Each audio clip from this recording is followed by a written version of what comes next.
Well, good morning everyone. Today's one of those days that you run across every once in a while. As a biologist, I'm not upset about it. As a beekeeper, I have mixed feelings about it, but it really is just part of the natural process.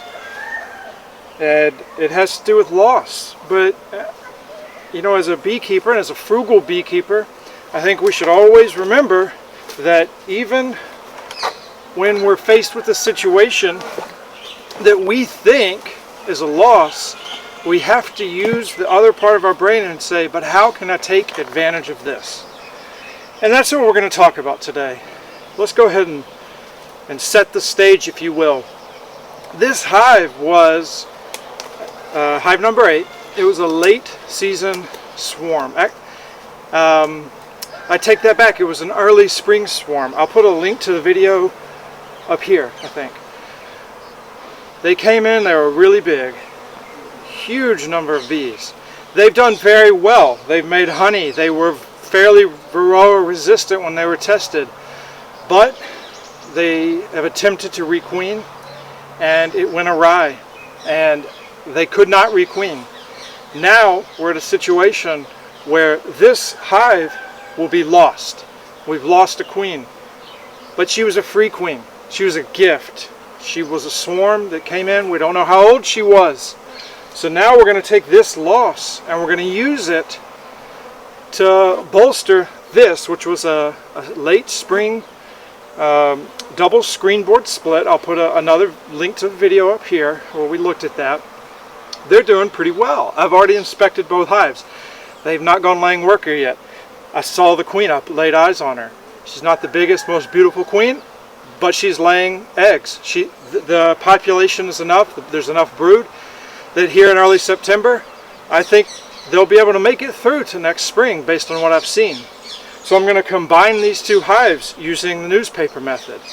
I think the University of Guelph has, with Paul Kelly, probably has the best video out there about how to do a newspaper combine.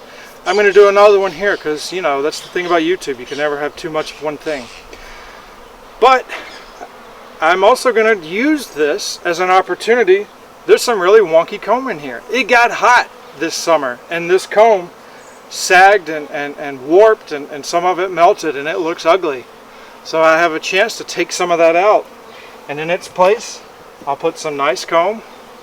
Bees will have to repair it a little bit. And I'll put a frame feeder.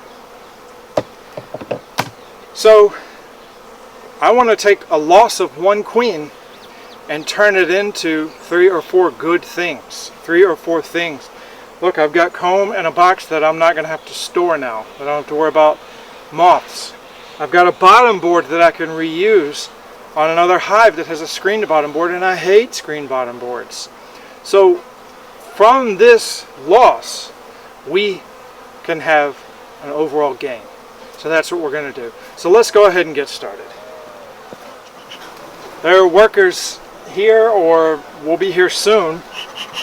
So I'm going to try to go very quick and go very easy and not get the bees too mad. But look at this. Look at that. This inner cover's cracked and old and junky. So that's it. I'm getting rid of it. And this is an opportunity to do it. I don't need it anymore.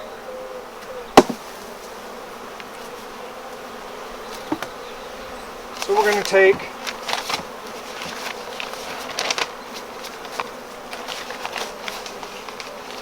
one piece of newspaper. Okay, so we're just going to go ahead and lay this down. So I'm going to have to do 2 anyway. So it's got a little hole in it. Who cares? This one, it's got an ad on it for Home Center. Pretty good prices. So look, one trick you can use, today is a bit of a doldrum day, there's not a lot of wind, but one trick you can use is whatever direction the wind is blowing, take a flat hive tool and point it in that direction, and that'll keep the paper from lifting up. Again, this is not an exhaustive video on how to do a combine. Paul Kelly made a really good one. He's such a resource to the beekeeping community. Now I'm going to go ahead and punch. Even though there's holes, I'm going to put a few slices in here because I'm doubling up. And good. That's enough. I don't think I need more.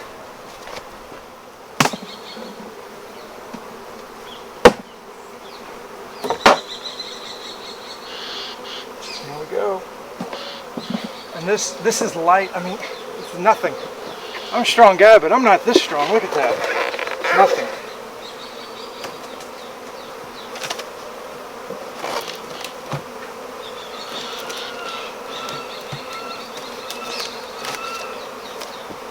Okay. See, they're just not very happy, are they? Let's take this bottom board.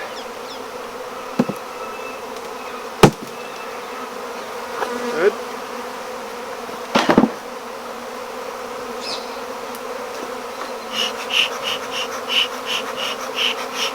I'm going to take out 3 combs in here that I don't think pass muster. So let's do that now. That was good. Not good. That's good. Good. So we're going to today. The lower resources and queens. Look at that. These are queen cups, empty. They tried, and you can see where the comb melted in the heat of the summer. Day late, dollar short. So I need one more that doesn't quite pass muster.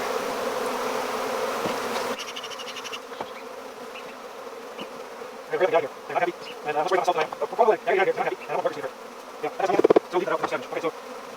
to get a brand new fresh frame.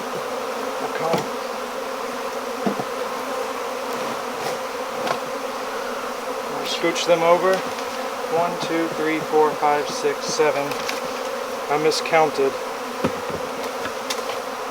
Oh, it's right down here. 8.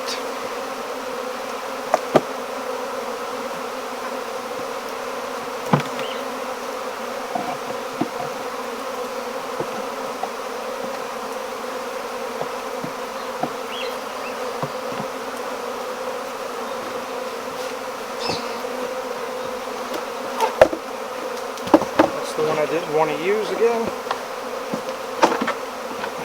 The one that I want to use again. There we go.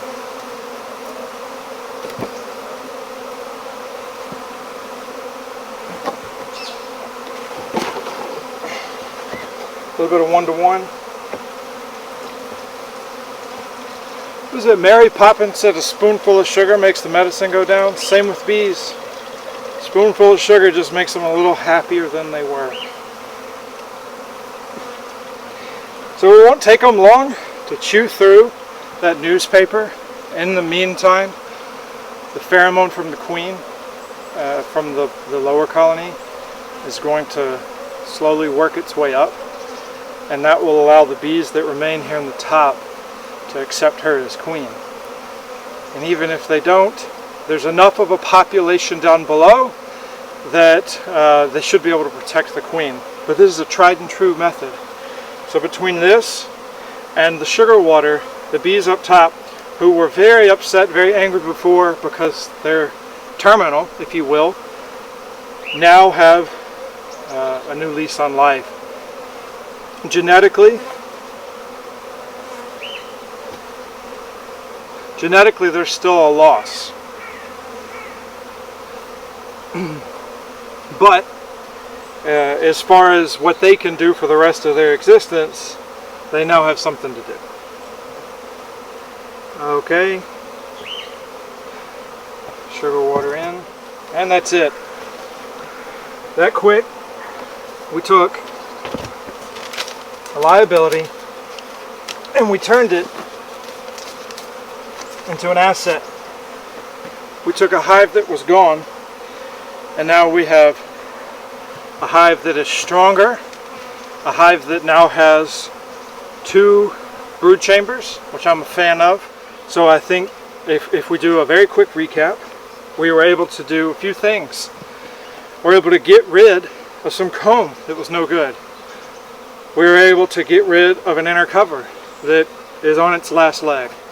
We were able to reclaim a telescopic cover and a bottom board that we can use on another hive.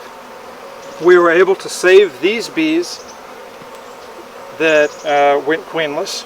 We were able to prevent this box and this comb from needing storage where they are prone to wax moth infestation. And we were able to provide a bolster to this lower colony. Whether or not they needed it, they got a bolster. So that's, in my mind, pretty amazing. And I think it's very important as a frugal beekeeper. It's very important as a biologist, and I think just as a human who tries to look on the positive side, even though my wife will tell you I don't always do that, that we should always take the opportunity, not get so attached to the idea that we can save everything. This is agriculture, this is husbandry, we can't save them. This is biology, things die, biological creatures die, colonies die out, queens die, but we can make the best out of what nature gives us. Rosh Hashanah is this Friday. I went this morning to my daughter's my daughter's kindergarten, preschool. It's called a gan here, a garden, kindergarten.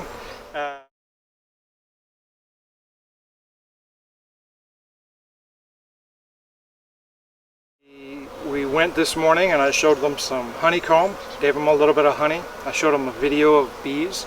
I let them smell some beeswax and hold some beeswax, and they seemed to enjoy it. It was a really nice opportunity to share this with the next generation so that they can learn the importance of taking care of the nature that we have and knowing where our food comes from.